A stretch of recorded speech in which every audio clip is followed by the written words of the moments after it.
Bonjour à tous et à toutes, j'espère que vous allez bien. On se retrouve aujourd'hui pour une nouvelle vidéo. Et dans cette vidéo, on va parler de let et const. Alors let et const, ce sont deux mots-clés que vous allez voir assez souvent dans ce cours. Et dans ce cours, vous allez voir en particulier const. Let et const sont différentes façons de créer des variables. Je pense que vous connaissez var. Var crée une variable en JavaScript. Maintenant, la chose, c'est que certaines variables ne changent jamais. Ce sont ce qu'on appelle des constantes. Techniquement, ils le sont. Ce ne sont que des variables, car JavaScript ne connaît que var. Avec ES6, une version de JavaScript, deux mots-clés différents ont été introduits. Ce sont let et const. Var fonctionne toujours, mais vous êtes fortement encouragé à utiliser let et const. En fait, let est, pour ainsi dire, la nouvelle var. Vous l'utilisez pour les valeurs de variables. Mais la solution la plus importante ici, c'est d'utiliser let, si vous voulez créer une variable qui est vraiment variable. Utilisez const si vous prévoyez de créer une valeur constante. Donc quelque chose que vous n'attribuez qu'une fois et que vous ne modifiez jamais. Et c'est le cas plus souvent que vous ne le pensez.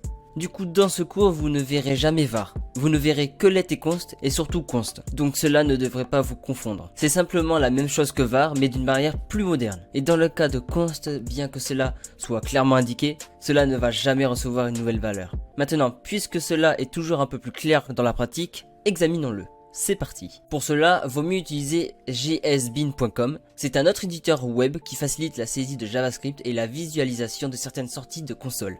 Désactivez le HTML et les sorties là-haut et à la place activez le JavaScript dans la console.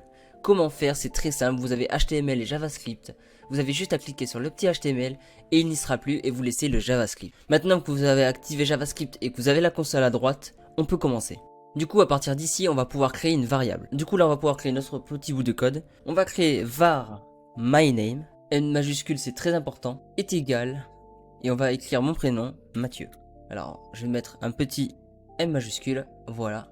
Et bien sûr, point virgule, n'oubliez pas les points virgules. Ensuite, en dessous, on va écrire console.log myname. Toujours le N majuscule, n'oubliez vraiment pas ça. Et si là, on fait run, ça va nous écrire Mathieu. Voilà, ça nous écrit ce qui a été mis ici. Et bien sûr, on peut aussi faire myname est égal Mathieu, point virgule, et qu'on écrit pareil, console.log. Là, imaginons, on va changer, on va marquer Lucie.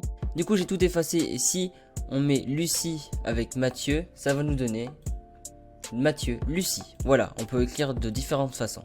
Maintenant, si on échange ici le var contre let, qu'on efface et qu'on met, ça marche quand même. Vous voyez, ça marche quand même, ça nous met Mathieu et Lucie, c'est parfait. Mais par contre, si je change et que je veux mettre const, ça va mettre un message d'erreur. Car nous essayons de réaffecter une variable constante qui est une sorte de nom étrange. Vous pouvez dire que cela ne devrait jamais obtenir une nouvelle valeur et que si vous écrivez ensuite par inadvertance du code que vous avez réaffecté, vous obtenez l'erreur et par conséquent une chance d'améliorer votre code. Voilà, j'espère que vous aurez compris ce petit cours sur let et const. Merci d'avoir regardé et on se retrouve sur la prochaine vidéo.